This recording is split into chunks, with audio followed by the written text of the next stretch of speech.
Okay. Hello, Michael. Can you see my screen, or is it? Yes. Yes, you can. Okay. Yes.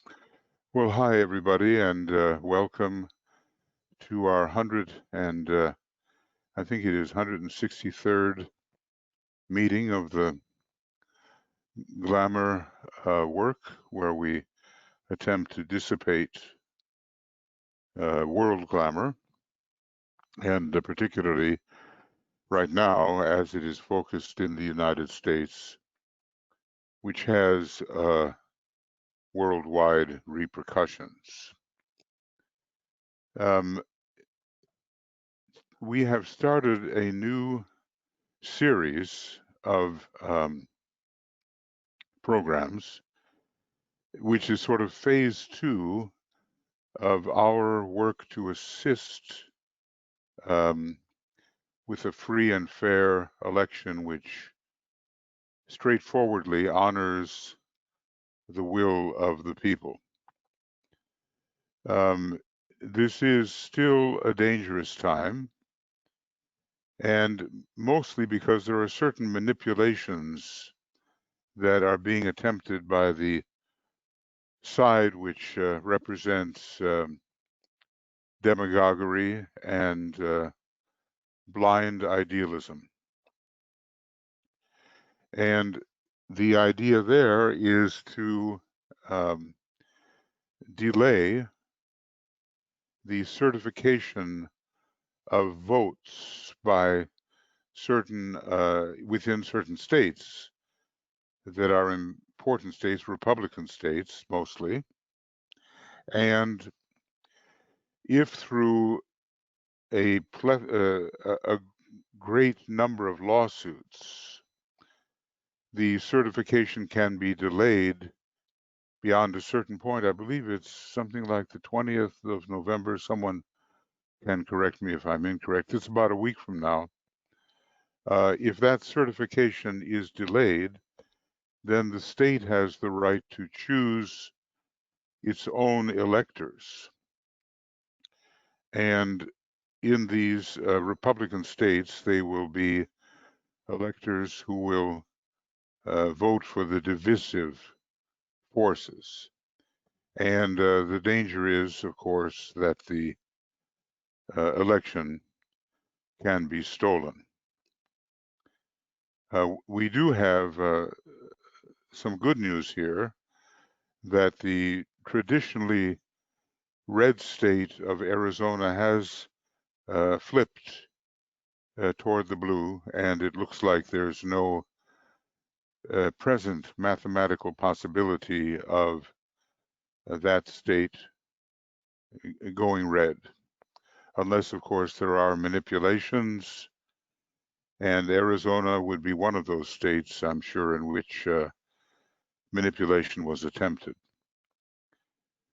So we still have to keep our vigilance, and that's the purpose of our ongoing work, which is 8 o'clock every night, except when we have a full moon or a new moon, let's say, and on the weekends at 10 o'clock GMT, because our schedule is so full. We don't want to collide with anything that is already established. So vigilance is required on our part, and the realization that this particular type of manipulation is the game plan, it appears, of the White House and the now or soon to be replaced president. And that cannot be allowed to happen. And of course, there are many people who are fighting against that possibility, and who, I think, with the flipping of Arizona, and if Georgia goes that way in its recount, we pretty well have a guardian wall against that possibility. The Supreme Court also has pretty much dropped in its involvement or potential involvement in these matters. So the trend is in the right direction, but there are Republicans that are speaking confidently about a transition into a second term, and we know that there's almost nothing that they would not attempt, or at least the president would not attempt, to remain in office. Along a positive line, a number of the high-ranking Republicans, seeing the handwriting on the wall, have come out for the blue team to receive the necessary transitional briefings and secrets and various types of intelligence to which they are entitled. And that's another favorable aspect. So we're going to continue with our use of Great Invocation number 2, because we realize that the forces of obstruction are still at work. There are so many communiques expressing congratulations to the blue team, but they are being bottled up by the White House sort of fiats and saying, don't give those to Biden. So they're not even reaching him because they're being illegitimately stopped. So, you know, we do have our work cut out for us, most definitely. And at least we must do what we can do in the way that we can do it, using our creative imagination and our meditative abilities. Just before we get into the Great Invocation number 2, and I certainly do appreciate those of you who are in countries other than the United States being so present and involved. It ends up being a global issue, actually. If democracy is severely compromised in the United States, it will affect many areas and many other countries, and especially in this time just before the Great Conclave, that would be a serious but somewhat predictable circumstance. We hope that we can avoid that. Right now, there are many crises which, if interpreted correctly, and with a lack of bias, can help to prevent these obstructive and really unpatriotic behaviors. So I just want to welcome Anna and Anne and Annette and Ariel and Britta, Carl, Catherine, Eva, Frida, Gretchen, Heike, Jan, Jessica, Joan, and Johi, Karen, Catherine, Mariana, Martha, Martine, Nicole, Nienke, Olivia, Risto, Stacia, Tia, and Tuya, I can put you over here on the other side if you wish.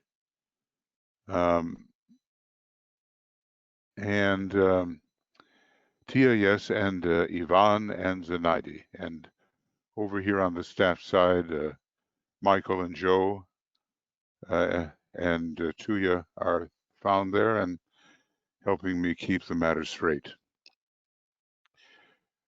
Okay, so we maintain our point of tension. We don't say, hey, the election was won, and drop our point of tension. We don't do that. We will until, you know, almost perhaps until Inauguration Day, when the heart and Jupiter come into greater prominence, and should we maintain our vigilance. And so, Great Invocation number 2. And of course, it has great relevance to the immediate situation. These forces of obstruction do not give up easily, and a number of us realize the accuracy of what Master Moria has said. Watch out for the second arrow. Watch out for the second attack, by whatever means that attack comes, because people tend to let down their guard, and that is really what happened in the biblical story when the man swept his house clean of a certain number of devils. He relaxed, put his mind on other things, and the house became even more infested with these negative forces. The DK has warned us about that a few times. So, sadder but wiser, we keep our vigilance going. Okay, Great Invocation number 2.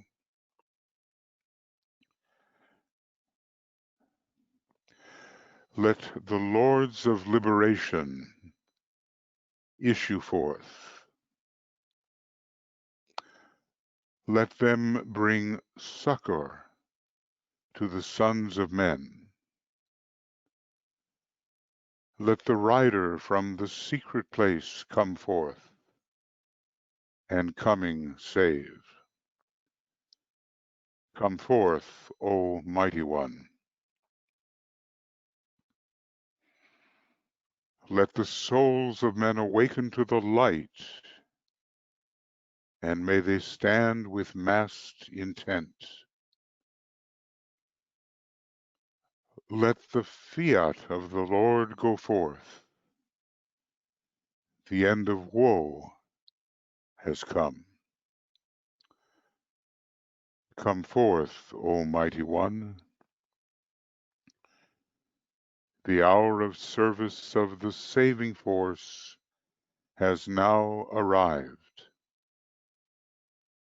Let it be spread abroad, O Mighty One.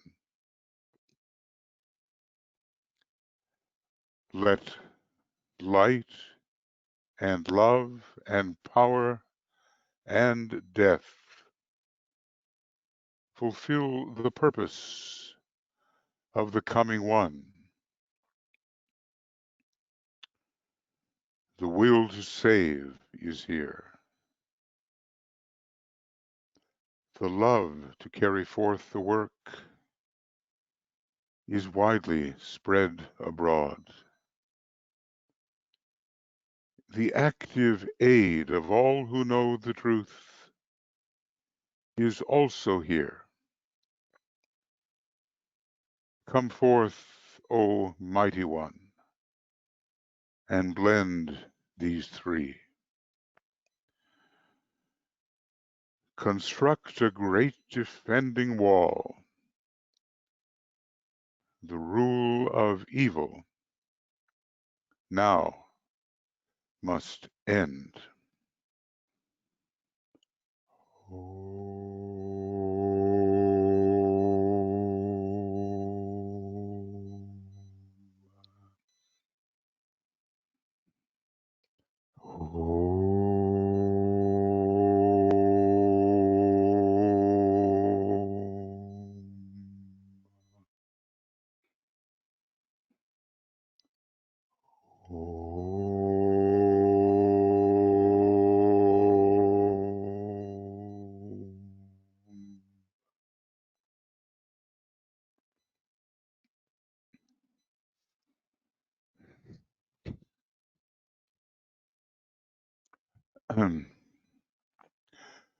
For a while, friends, I'd like to keep our attention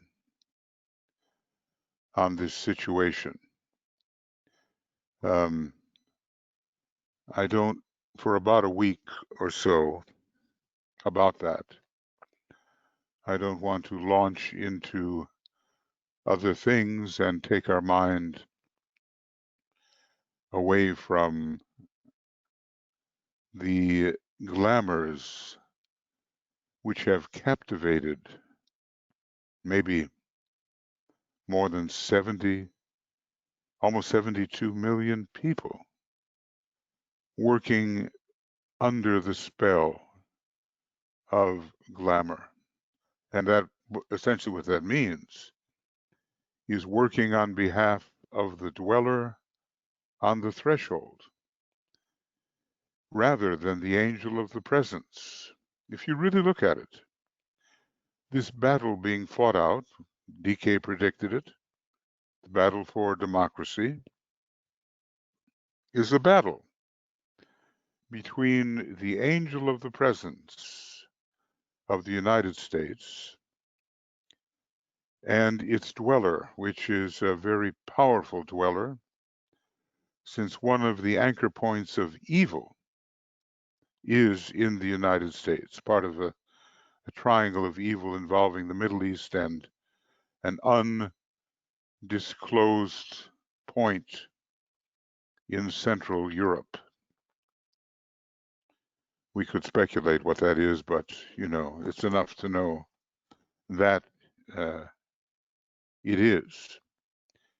And that dweller, that angel conflict is, we must realize, part of the general condition of humanity at this time. And if we set a bad example in a country that used to be looked up to,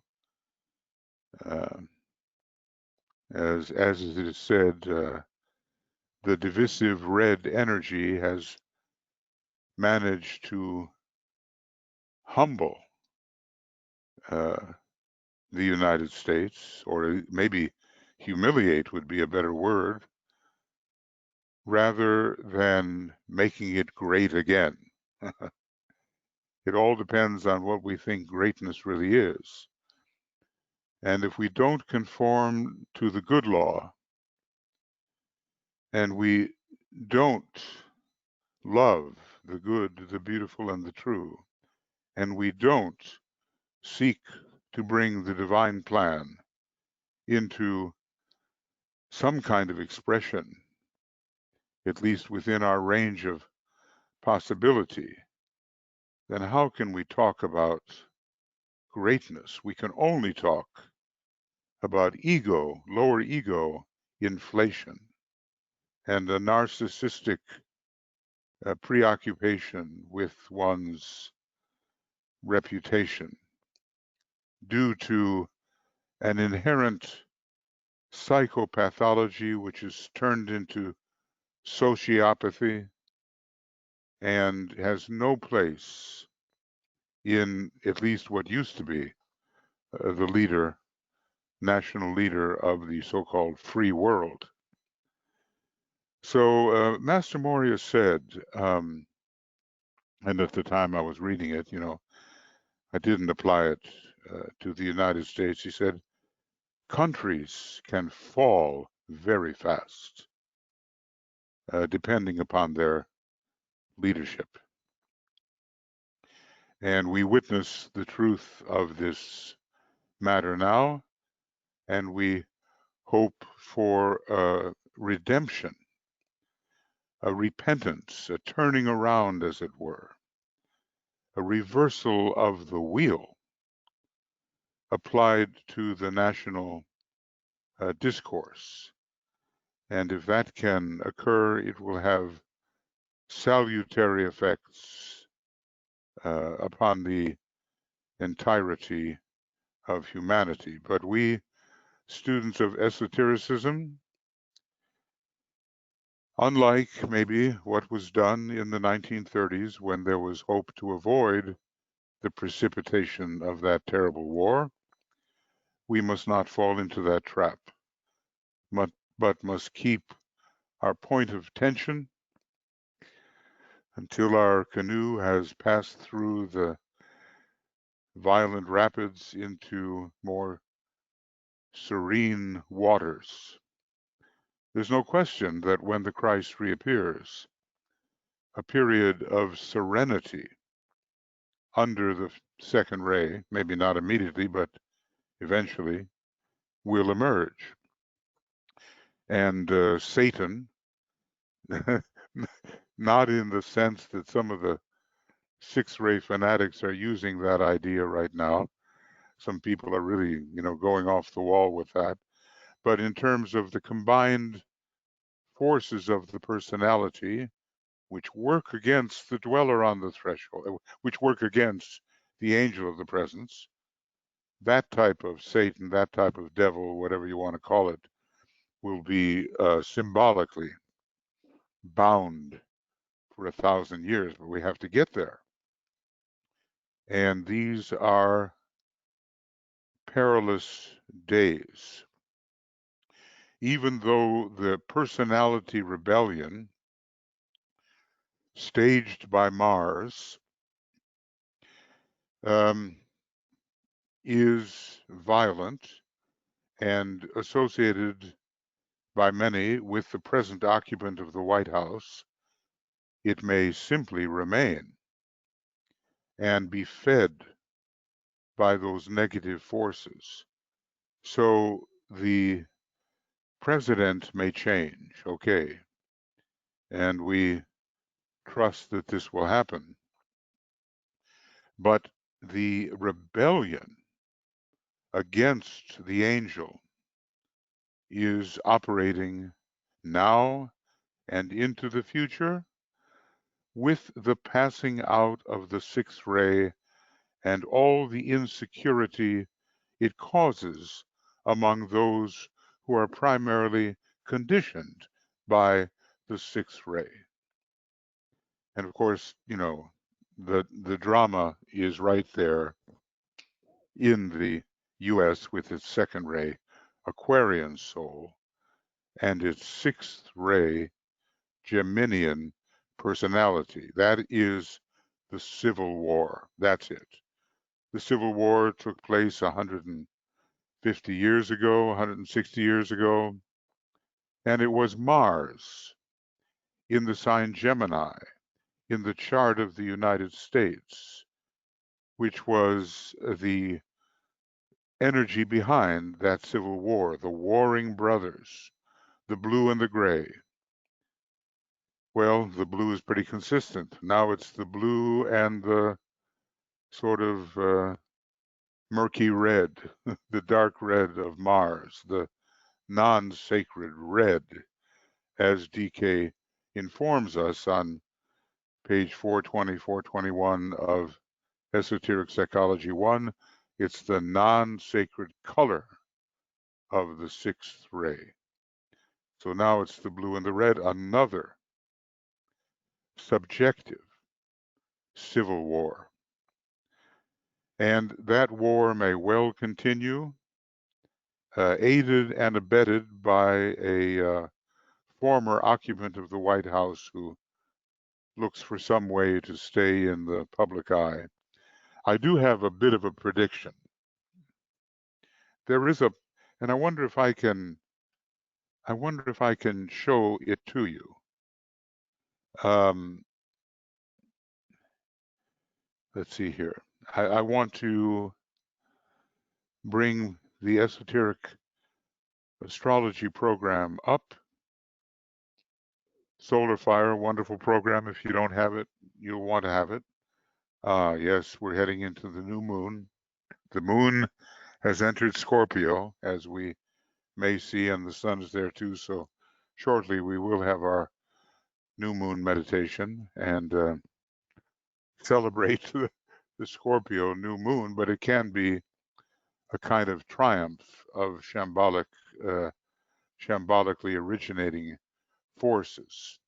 So I want to open this, and I want to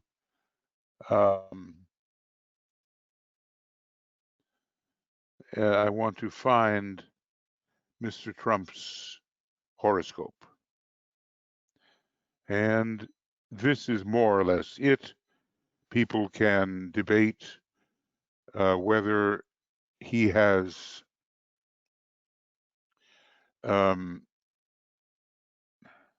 Leo rising. It certainly looks like it with all of the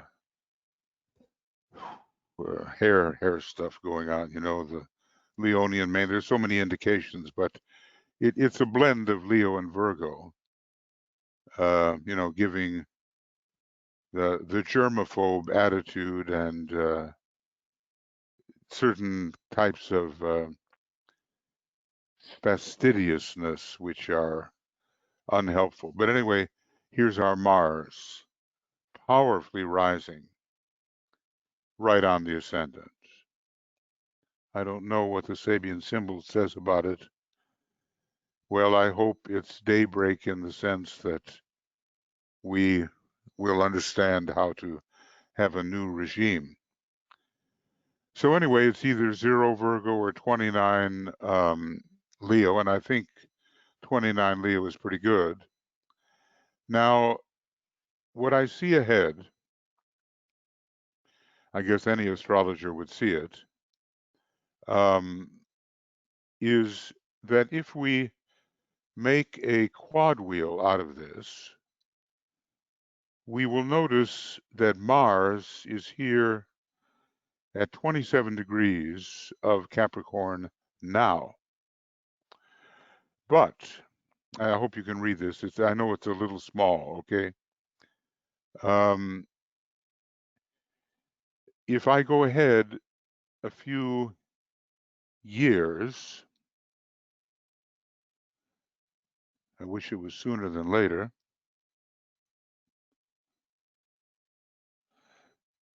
we will have, notice, and here it is. Okay, right here in February of 2023.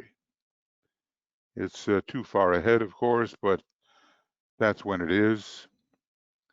And I will use days now.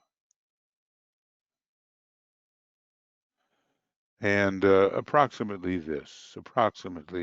just before Saturn goes into Pisces. You know, that can be good or bad. Dalai Lama has that, and people with great spiritual responsibility have that, but so do many others. Okay, anyway, right about here, right in Pisces of 2023, Saturn, the law, sits all by itself on the 7th house cusp of this individual who has done so much to threaten democracy. So March 5th, March 6th, somewhere in there, and let's see if it comes back. I'm not sure, but we'll take a look.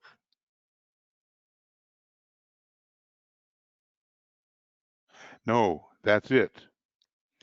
It doesn't come back. That's it. But it's still in the house of the law. So there, about March 5th or 6th, Saturn sits all alone in the house of law. And this is a year and a half or so before the next election. This is an opposition to the ascendant, and it is a reckoning with the dweller, because after all, that's where we meet our so-called open enemies, as they are called. Saturn is very powerful in the 7th house. So no matter what transpires before that, we will, let's see here. Yeah.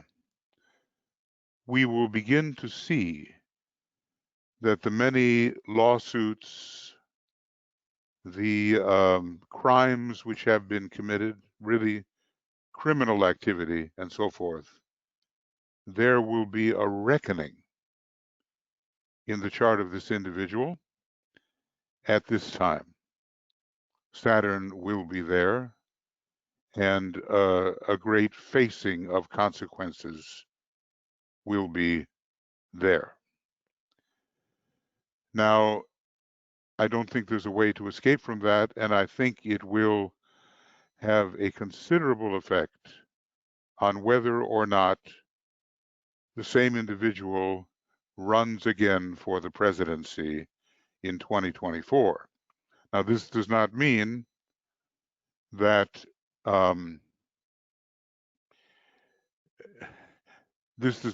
he will not be present and maybe effective among his group up to a time, but it will condition, I think, whether he becomes a presidential candidate, because the tendency toward having to pay for the crimes comes with Saturn at that point.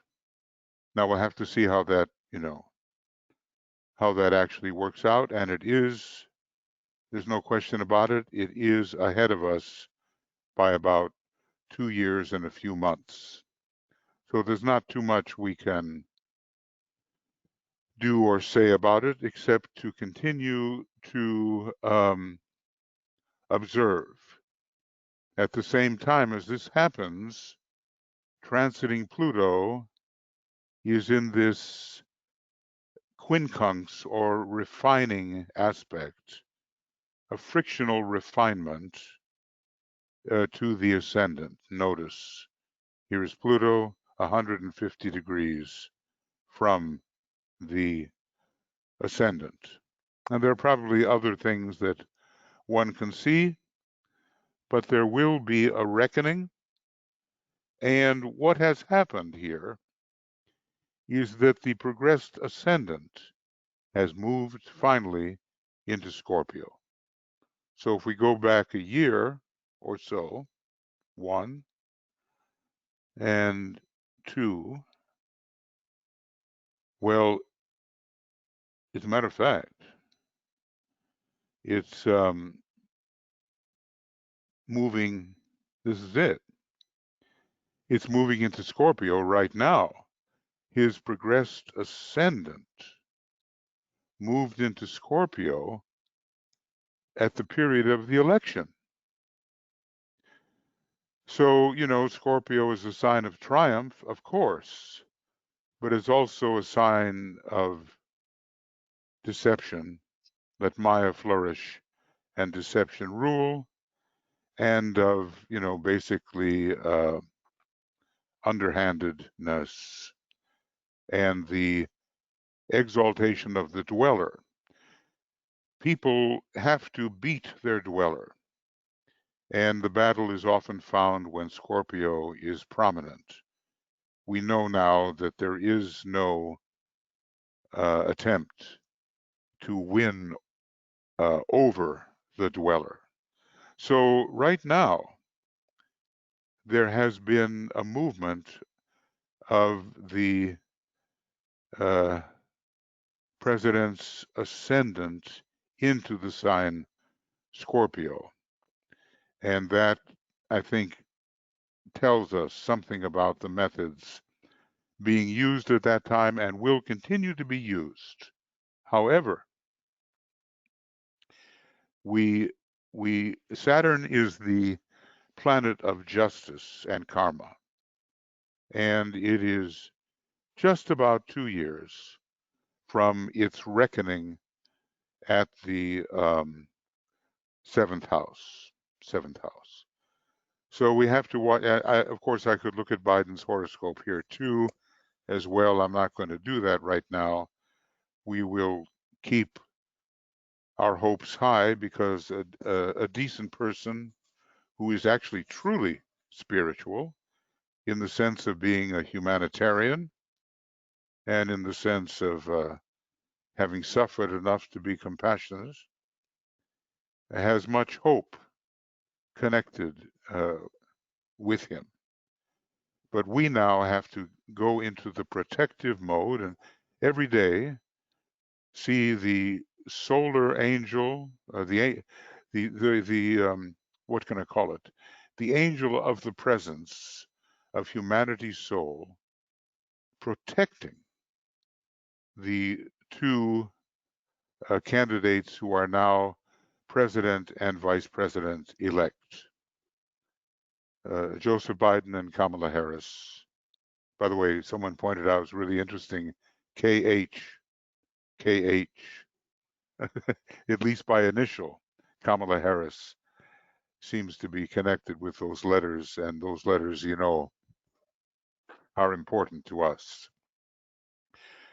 So this is a little bit of what's going on and the anticipation of what will maybe transpire in the future. And the psychologist, who is the niece of the present president, she's quite astute. She says there will be no running in 2024 for another candidacy, another election, because he will never put himself in the place where he can be so threatened and where the possibility of losing again is so imminent. I just want to go back here to Election Day, and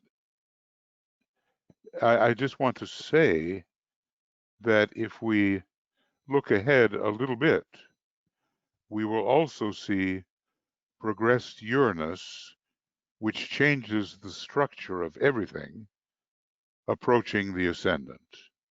So that by the, whether it's Virgo, early Virgo, or late Leo, or some combination of them, we will have by,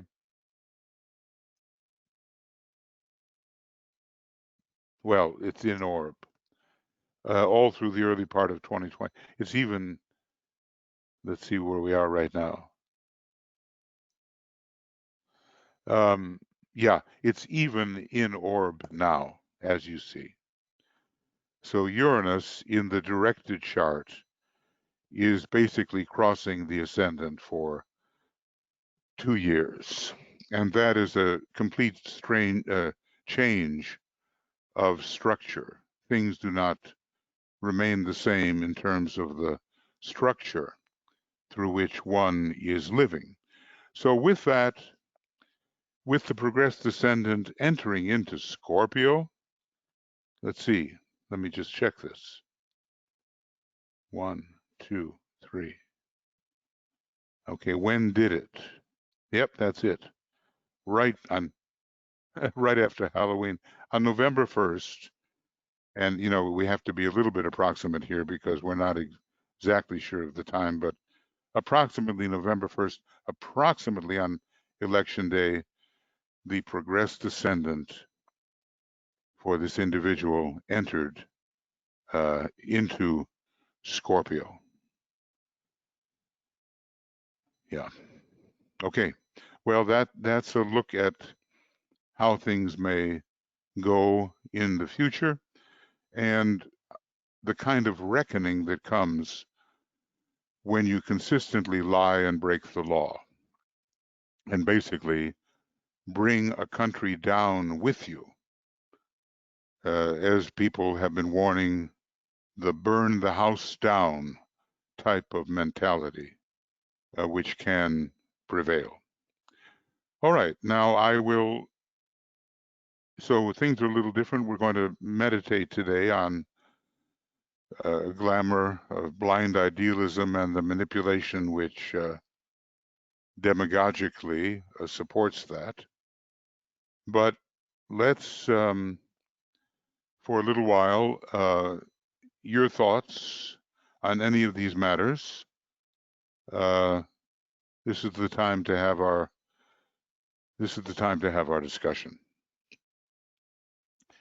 So if there's anybody that wants to say something or ask something, etc., this would be the time to do it.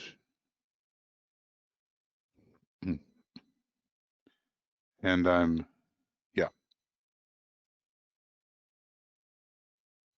this would be the time if you have something you would like to offer or question about the present crisis.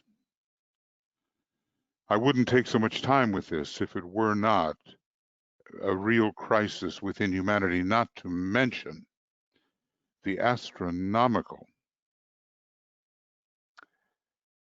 number of cases which are now emerging, over 150,000 in the United States alone.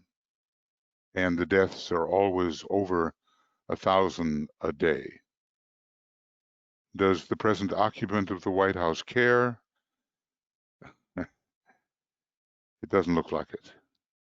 And yet this is a real tragedy, and according to some of the most informed people, will only get worse. So we have a triple crisis: election, social division, and an out of control epidemic. Okay.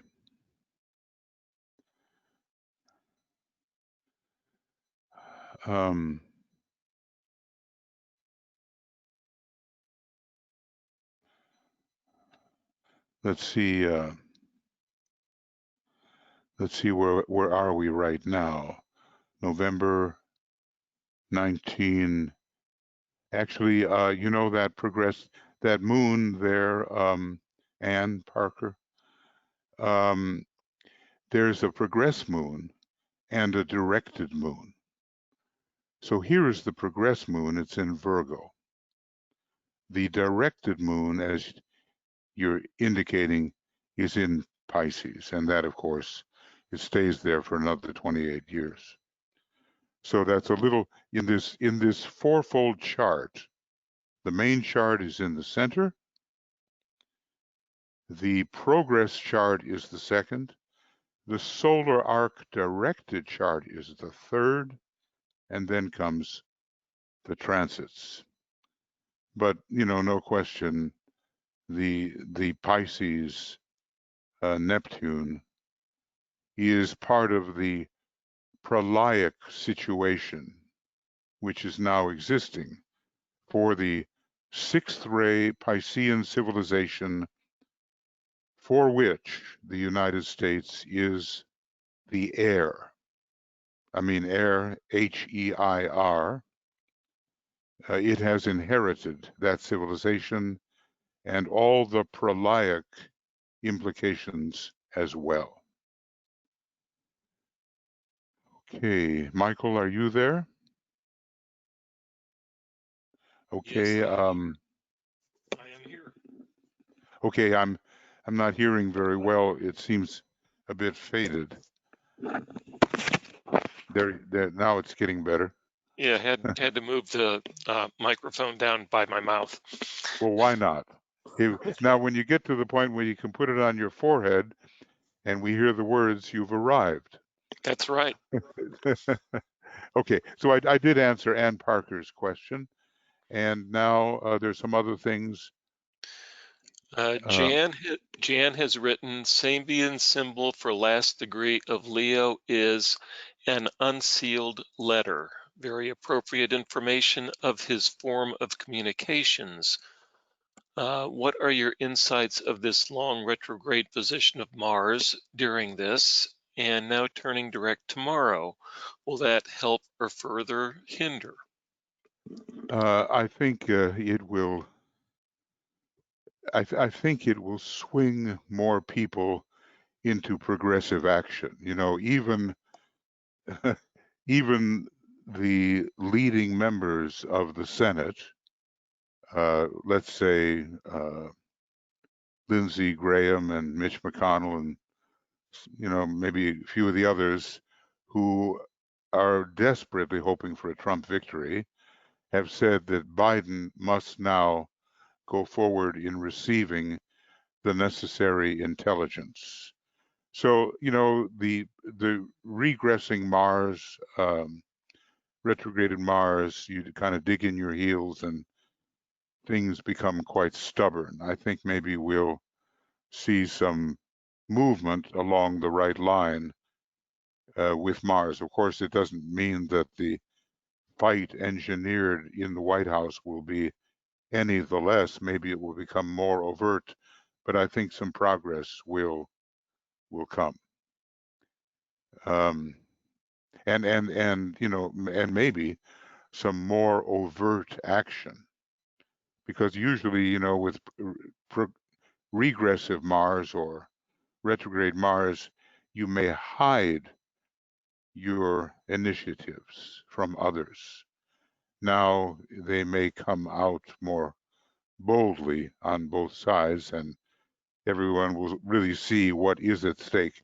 This next week is very important because the certification of the ways that the states have voted, there's an attempt to stop that certification, and there is a contrary attempt to make sure that it happens. Once the certification happens and confirms the Biden victory, um, some of the danger is reduced.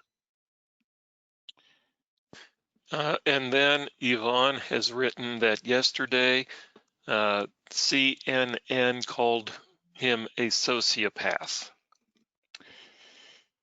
Yeah, well, when something is really wrong with you developmentally, or in terms of your responses, your normal responses, often the word psychopath, a very dangerous state, is used. But when one pits one's own selfish personality against the welfare of society, effectively killing thousands through withheld and with withheld information and information which is perverted and uh, mendacious, lying information. One is basically taking a toll upon society as a whole. And so that term, I think, will be the way that history judges this unfortunate but illuminating period. So I think that the term is correct, Yvonne. Yeah. And Olivia's hand is raised. You're unmuted. Please go ahead. Okay, thank you. Michael, thank you for doing this. This is really, really so helpful. Can you hear me? Yes, you're Okay, I wasn't quite sure. good. Quite I was loud and clear. You're good, I Olivia. was switching around. Yeah, it's really so helpful, and to be able to bring in our glamour group to focus on this and the other initiatives, because we really still are in jeopardy, as you're saying, and this is the time to really intensify, what we're doing in the vigilance. One encouraging thing was last night. Ron Klain, who is Biden's new chief of staff, he did his first interview with MSNBC. And wow, I mean, he seems so competent and experienced and really determined to do good. He's been Vice President Biden's chief of staff before, and also chief of staff for Vice President Gore. So he really knows Washington and how to work effectively. Yeah, and it sounds like that while Biden is remaining very calm and confident and, going forward that way, Ron Klain now will be pushing much more to get the transition resources that they need. because as he said, they can't do security checks for their possible cabinet members. They can't work with agencies. And, Biden's come out with his COVID team, but now that there's a vaccine distribution that needs to be coordinated and all these things, and, and as well, money for offices. And then, as you mentioned, the top security briefings that he's not getting. Mm-hmm.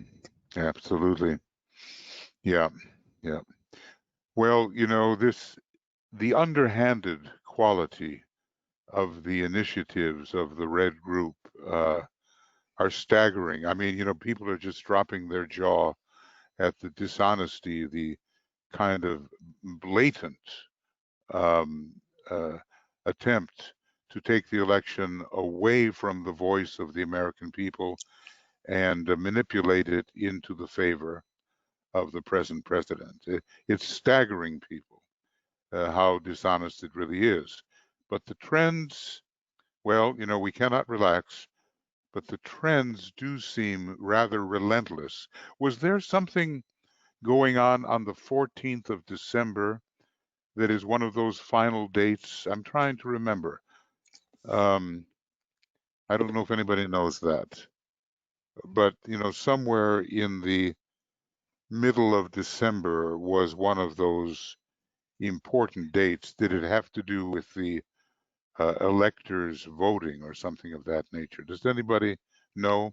Because what I see is a complete solar eclipse on the 14th of December. Mm-hmm. And that is to be taken into consideration. They have sometimes given a timetable. Yeah, we should pull that up and make sure it's accurate and get that distributed, because as you say, these key dates of things are Mm, occurring, and I mm, have some idea, but I don't want to speak for sure, but I think yeah, it's online and we can get that. me Um, neither. And maybe someone, if a member of the group right now can do a little research quickly about the key dates between now and the inauguration and share that with us, that would be helpful. yeah, yeah, Something's going to happen with confirmation. Well, first of all, the runoff in January 5th, right right. immediately Yeah, before there is a deadline date, I think, on the 6th. And I know that in November, coming up in about a week, there has to be some kind of certification. But there's something going on in December. I'm not, up on all the political moves, which is important and probably very important. And I just want to see what the eclipse may bring to it, yeah, yeah. because what I do see is that eclipse is on uh, is directly opposed the sun sign of Donald Trump and on his moon sign. That is a solar eclipse on the moon within less than 2 degrees. So Hmm. that is, that may take things in a better direction, because, we can talk about the shambolic effect of a solar eclipse and planting a seed which has to flourish over the next cycle. But solar eclipses are very first ray, very potent, and can knock people quite a bit. If I see a solar eclipse occurring in an elderly person, I watch for whether that will take them out or not. Uh, Earlier on, when you have a solar eclipse that operates in the middle of life, is usually some kind of ascension, if it's on the same degree as the sun, okay? But here it's opposite the sun. It's on the moon. It has to do with the mass consciousness. It has to do with the public and so forth. And it is also conjunct the south node as well. So, you know, if I was to go ahead here and take a look at the chart on December the 14th, just want to kind of see what it brings.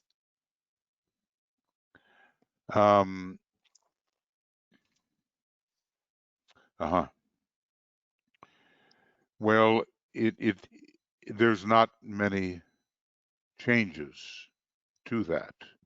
But that solar eclipse is also on his progressing Chiron and so forth. And it's also on his asteroid of partnership, and there are imminent factors going on there. There will be a reckoning. There's no question about it. If the individual lives so long under Saturn and a number of other factors, there will be a reckoning.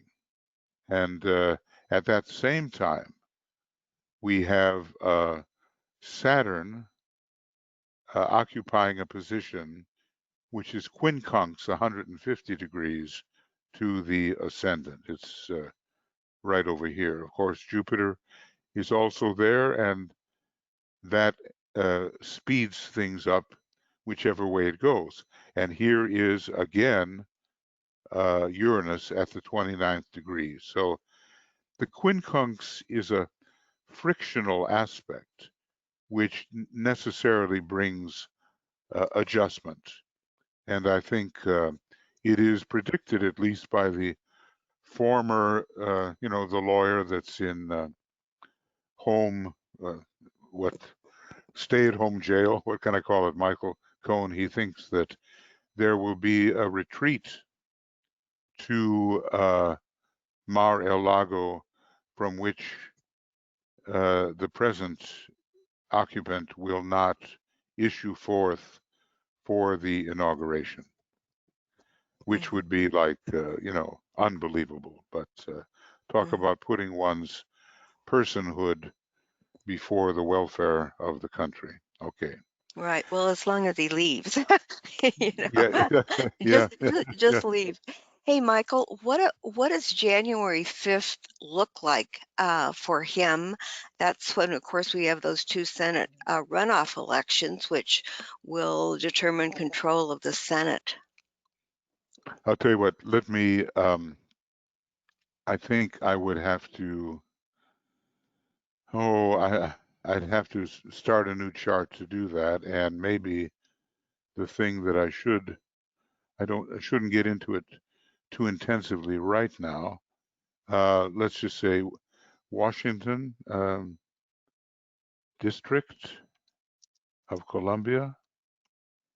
I'm not even sure how to look this up, so maybe, yeah, I always run into trouble here. Washington, D.C. Let's see if we can. No, no, this is not going to be easy for me to do right now. So I can maybe put it in, I can put it into a different, I can put it into New York. I can do that.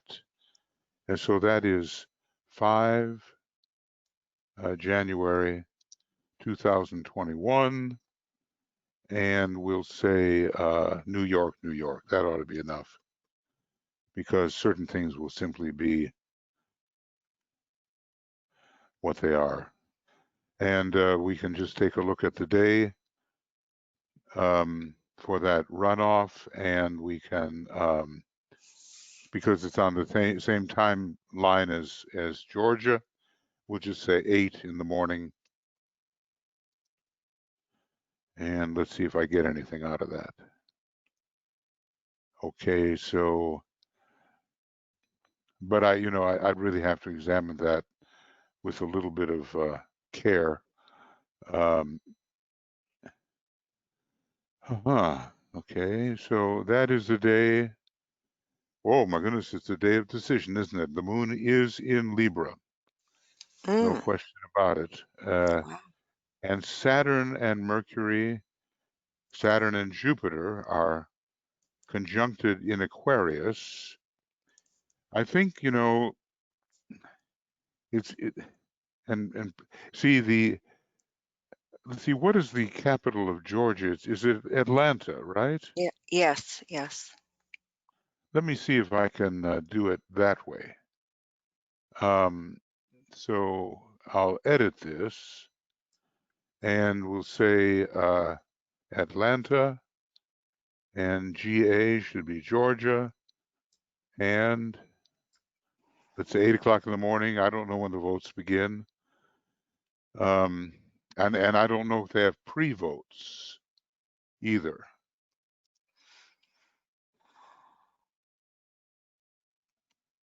Okay, we can check this out this way. And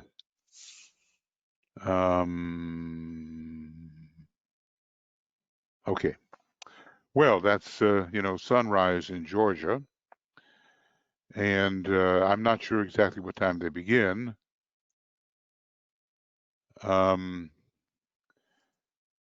the moon, let's see, is definitely in Libra. Okay, and it is opposing Chiron. And, you know, I'd have to compare this with Joe Biden's chart. And I'd have to compare this with the senator's chart as well. But it's quite interesting. There's going to be a lot of lying going on, of course. Pluto and Mercury are very close to each other. And, you know, there will be some underhanded manipulations, Pluto and Mercury together.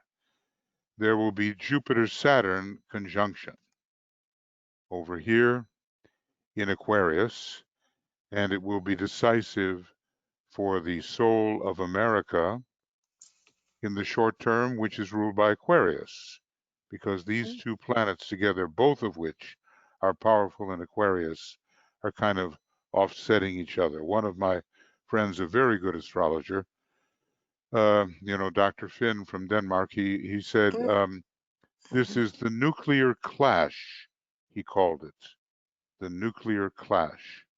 The day begins, let's see, what time, maybe someone can look up sunrise in Atlanta. Is there any way to do that? Sunrise in Atlanta on that day? Because it seems that it may be Capricorn. So, and Capricorn is an appropriate sign for this kind of thing, definitely. I would just say the pressure of the decision is very strong. That's, you know, all I can say until I'm able, and I can't do it right now, to look at both other charts in relation. What's his name? Purdue, Ossoff, Warnock. Loeffler, Warnock, and Loeffler. Yeah, Mm-hmm. those are the four candidates involved. So it would be a bit of a research Yeah. project, but it's definitely, you know, this is hardcore. Pluto, Mercury together, and Saturn and Jupiter together, and basically it's a big conjunction right there in the sunrise chart, approximately sunrise. Well, this is really, really significant, you know, to see how this looks. So Yeah, that would be yeah, great because, you know, this is for control of the Senate and whether Biden's programs are blocked, you know, and yeah. obstructed, or whether he can get them through and bring change. And that would also depend on some of the more moderate Republicans. But yes, this is worth looking at, and let's see if we can do it. It's not an inconsequential day astrologically either. Mm, So, you know, it's got some pretty strong conjunctions. mhm, And interestingly enough, uh, at 8 o'clock in the morning, it's got Uranus right down at the midheaven, which is a shakeup. So we have to if there's anybody, let's see, what did Jessica say? Did someone look it up? Michael. Let's see. I'd put a couple of things in, one from Jan and one from Jessica that provided some links, and then Jessica wrote, the U.S. Code 3 USC Section 5 provides that if election results are contested in any state, and if the state prior to election day has enacted procedures to settle controversies or contests over electors and electoral votes, and if these procedures have been applied and the results have been determined 6 days before the electors' meetings, then these results are considered to be conclusive and will apply in the counting of the electoral votes. This date, known as the safe harbor deadline, falls on December 8 in 2020. Oh, 2020 or 2021? Oh, December. Right. 2020. Okay. I'm interested in the early. Yes, that's quite close to the eclipse, of course. Okay. Well, look, we can't. I'm afraid. Okay, here now we've got it. 7:43. That's good. Thank you, Anne. 7:43, and also Jessica provided that. Now I can get to the point. And what time does voting begin? Let's see, did it say 7:43? Is that what you said? I'm sorry, I'm just losing it a little bit here. They both said that sunrise is at 7:43 a.m. in Atlanta. Okay. Very and good. We also have two other hands raised.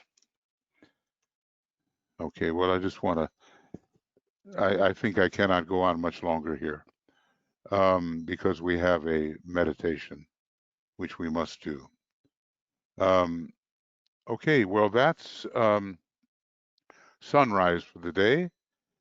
And definitely Uranus and Mars are at the bottom of the chart.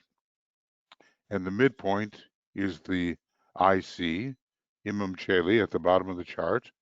And that is, yeah, it's right between Mars. It's quite a shakeup, quite a shakeup. And this is interesting because the rising sign is about toys in a children's ward and caring, caring about the condition of others. So it's going to be a very exciting day, and there's going to be all kinds of traded accusations. There's going to be some underhanded stuff having to do with paper and with technology. In other words, Pluto, Mercury, and it will be very determining in terms of the sole direction of the United States, given Saturn, the ruler of Aquarius and of the first decade of Aquarius, and Jupiter, the esoteric ruler of Aquarius, both together in a close conjunction. And it says here, well, the Sabian symbols are interesting. A Hindu healer is one, that's Jupiter. And Saturn is a deserter from the Navy. So we'd have to intuitively put that together. It will be, astrologically, it really is a decisive and rather turbulent day, beginning with Mars and Uranus together. Those two are really breakthrough planets, and they're exactly on the IC at sunrise. Now, all we have to do is find out when voting begins, probably earlier, but at least that's when the sun rises, and that is significant. All right, friends. Michael, Tuya. Do you hear? Yeah, Yes. I just want to bring this thing what I heard today, what was so shocking to me, even though you, Michael, said that it is known, but I didn't really believe on that level. Our one of the, I think he is the secretary, or one of the secretaries Foreign in. minister. No, he is not No. foreign minister, but he is one of those, I think, secretary in foreign minister department. And he says like that, word by word, that that I was somehow, how he was, that I was somehow put into the email list of the government of United States. And from that email, from those emails during the already several months, there has been coming rude emails of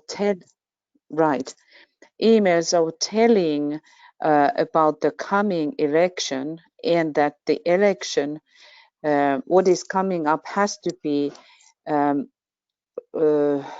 changed, the way that that there has to be now fundraising for stopping the results of the election. Meaning that, of course, we can understand that this is happening in United States, but that the government, the present government, is actually sending around the world, so where those official letters to fundraise in other countries. Yes, from other countries, in order to have funds to intervene the election process. And I think this is outrageous. Yeah, I have never heard ever in any country that the official letters are sent on this level. To solicit funds from other countries for an American election. That is supposed to be totally illegal. That is absolutely. So, and it looks like that he somehow, because he is really on the left, and it has to be somehow that it has been some kind of mistake to think that he is very much for this present government. That he would cooperate. It's just a clerical mistake, and he got that letter, which tells us that he has been getting letters, Michael. It was not letter, it was letters during the several months, constantly about that, to collect funds for intervening in the in this election process. So that would be the dark money process that people have been talking about, with funds coming in internationally to support the objectives of the president. Yeah, that is illegal. That is absolutely illegal. Well, okay. All right. We know what it is. Okay, thanks for that heads up to you. Appreciate that. Look, we haven't much time here. Tia, you have your hand raised. Go ahead. Or maybe you wrote it out. Do you want to speak, Tia? Tia is self-muted. There she is. No, I had a personal comment and observation. You decide whether you want to share it or not, but it's just something that I just being here in DC, have observed. So I just thought I would share it. Yeah, well, go ahead. You share. I'm just going to trust you on this. Go ahead. Well, I just said that we have to keep in mind that the present circumstance is not something that is entirely new. or unanticipated. What is happening in Georgia was anticipated and known a while ago. And I think that our efforts should also be with what we have always been doing, which is strengthening the hand of the new group of world servers, because they've already been positioned and they're already working. And that's all I'll say about that. I also wanted to say that the thing to know about Trump and Pence is that very quietly, they know that they have lost the election, and they are out now doing fundraising for their defense fund amongst key Republicans. So a lot of the brouhaha and everything that's going on is to basically, people abandon a sinking ship. But if he can show that he still has some political comedy and power, he can do some fundraising, because he knows that there are state lawsuits that are awaiting him and his vice president after he leaves office. And that is just a foregone conclusion. Justice needs to be served. And I think that's all I'll say about that. Yes, that's a very important point. And there's a huge financial motive in some of the more obvious things that are being done, but behind it is this fear of prison, indictment, financial ruin, all of that. Yeah. So yeah, thank you, Tia, for bringing it out. I appreciate that. Now let's see. I think we've just, friends. Is there one more person that has not spoken that wants to? Because we've got to get into the meditation, because we're just at the point where we're going to start the next meditation. So, which will be given at 8 o'clock. Yeah. Karen's hand was raised earlier, and then she put it down. Okay, Karen, is there something that you did want to say? Oh, yeah, there we go. Is there anything, Karen, that you wanted to say there? Sorry to have taken so long to get to you, but maybe not. It's up to you. Okay. Well, look. I think Karen is self-muted. Yeah, she is. Yeah. Let's see what we got here. No, she did not right now. Okay. Okay. Well, the tension is building. No question about that.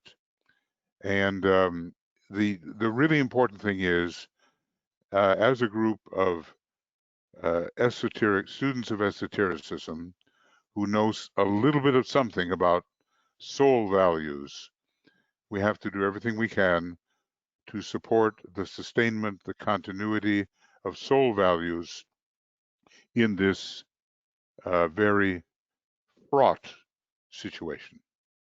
So that'll be it. And then let's get right into our meditation. Appreciate your thoughts. We're meditating here on blind idealism, accompanied by cynical manipulation.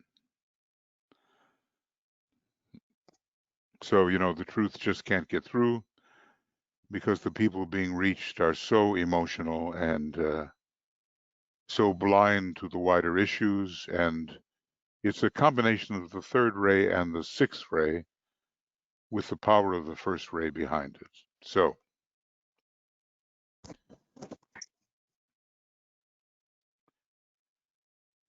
let's just have a little quiet as we come together, solidifying our effective relationship with each other.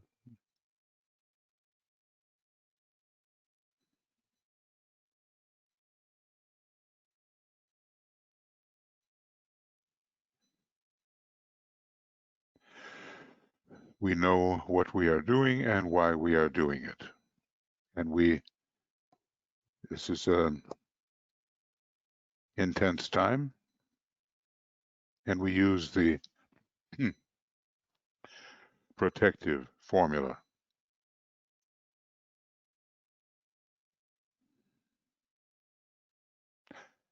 As a soul, I work in light, and darkness cannot touch me. I take my stand within the light. I work, and from that point, I never move.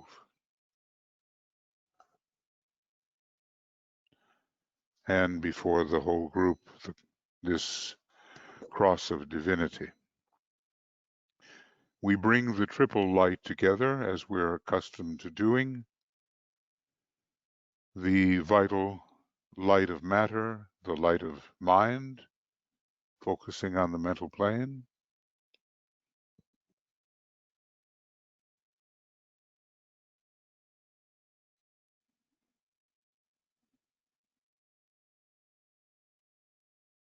And the light of the soul, which we detect,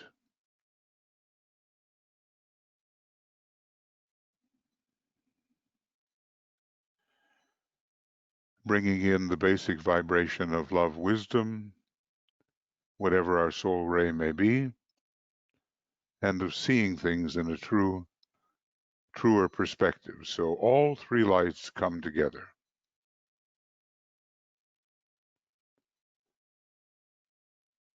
When we think we are supported by the vitality of matter and by the perspective of the soul.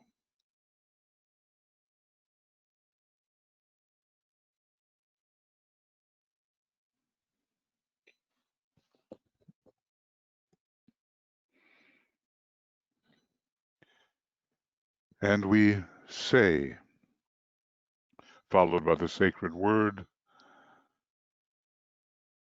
the light is one,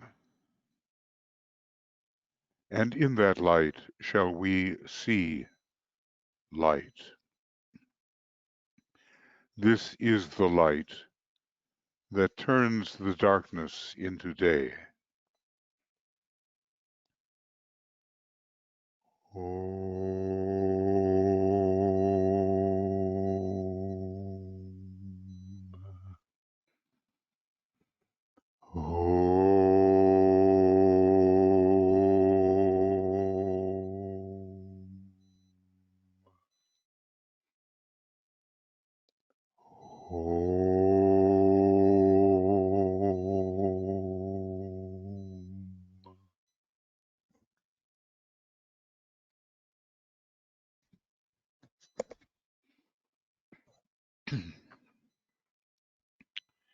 And then we use the formula combined with our creative imagination.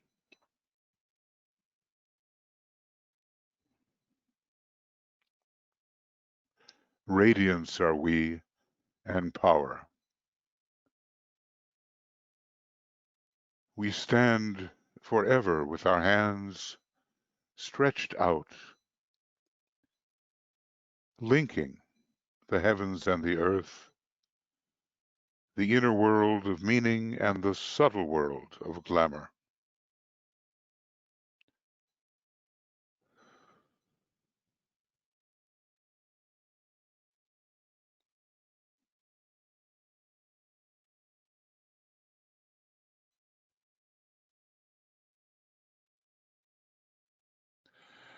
We reach into the light and bring it down to meet the need. We reach into the silent place and bring from thence the gift of understanding.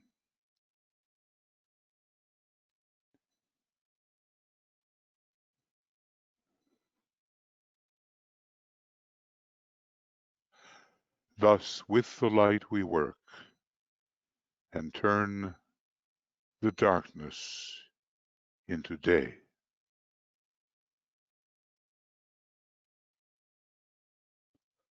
Oh.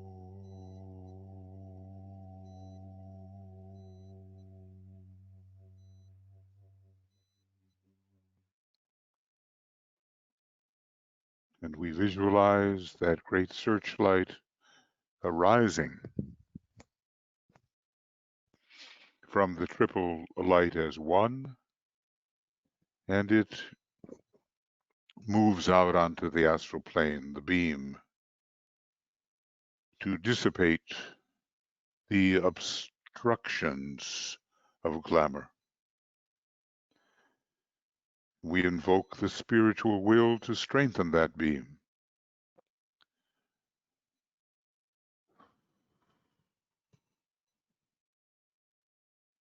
And we say, in invoking the spiritual will, calling it forth, we say, with power upon its beam, the light is focused on the goal.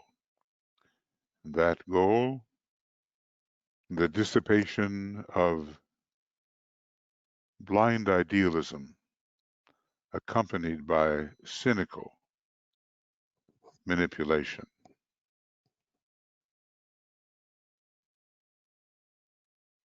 Both work together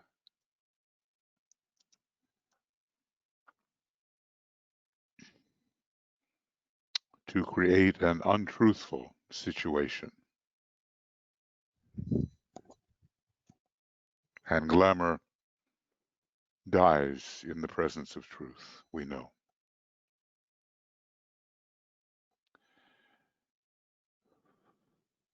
So, these words of power,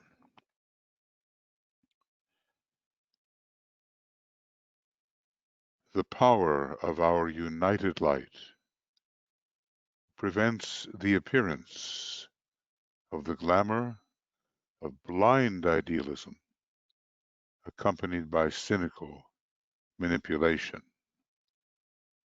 or maybe we should say promoted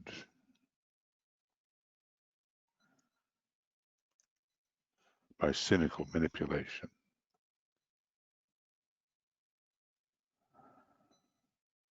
The power of our united light prevents the appearance of blind idealism promoted by cynical manipulation.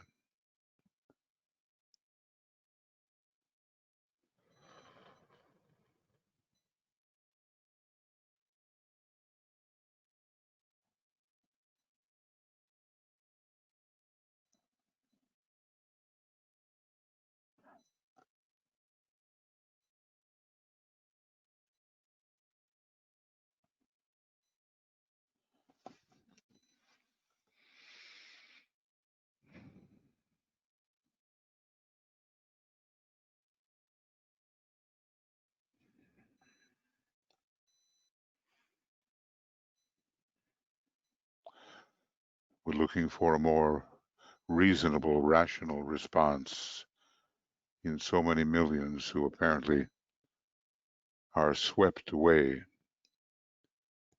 by their passions and their inability to think clearly.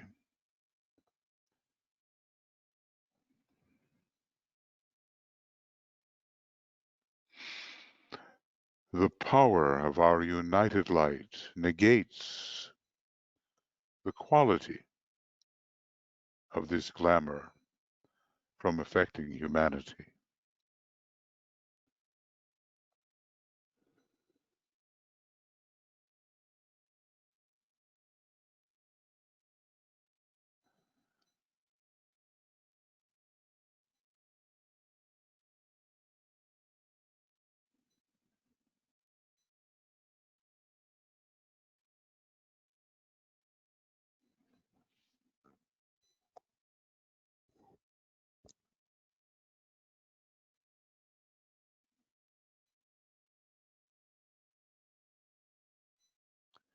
And the power of our united light destroys the life behind this glamour of blind idealism, let's say, exacerbated by cynical manipulation.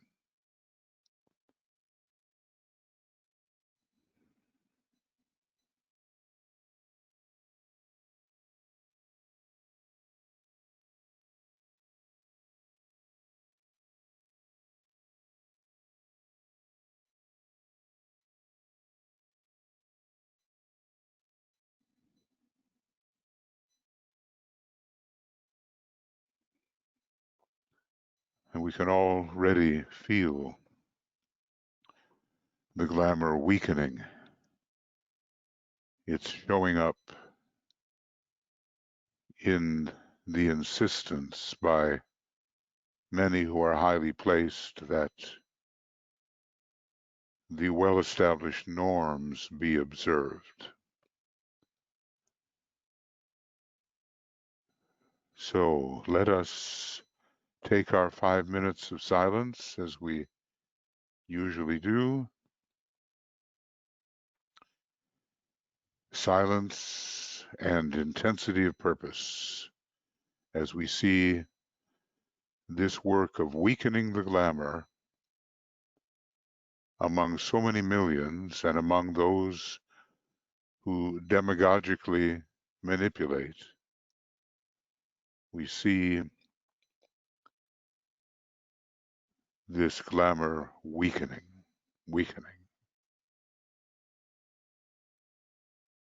5 minutes.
And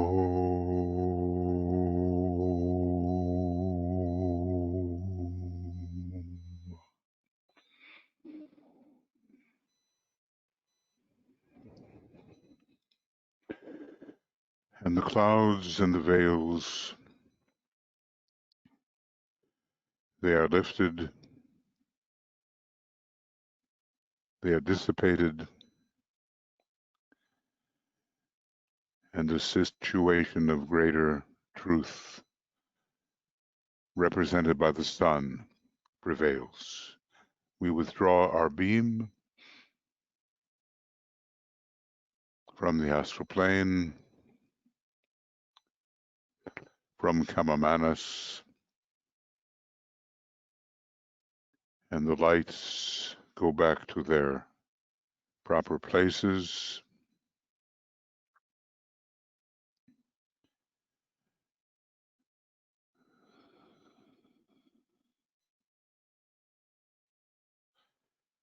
And we sound the Om 3 times, believing that some little bit of work has been done to weaken the tendency towards blind, unthinking idealism and the manipulation which exacerbates that idealism.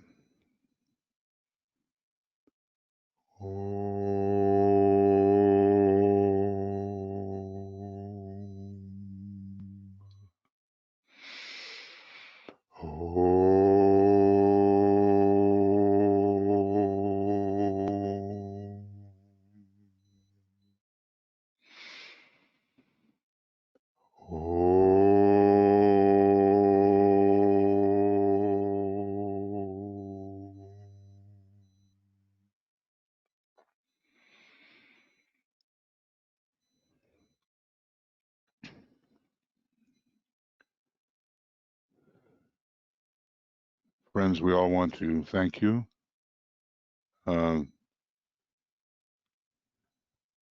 for being with us. And in 20 minutes, we have the continued meditation, but it will be on Zoom. And the new Zoom link is right there in the chat box, so make sure you copy it if you want to join us. We'll have to hurry now to get everything in order, and hopefully this will be available, the discussion here, if you wish, will be available to you on Makara before long. So we will sign off right now and see at least some of you in a little while on the Zoom meeting. Okay, lots of love, many blessings from all of us, and may the divine plan prevail, and may the good, the beautiful, and the true prevail. We'll be with you shortly.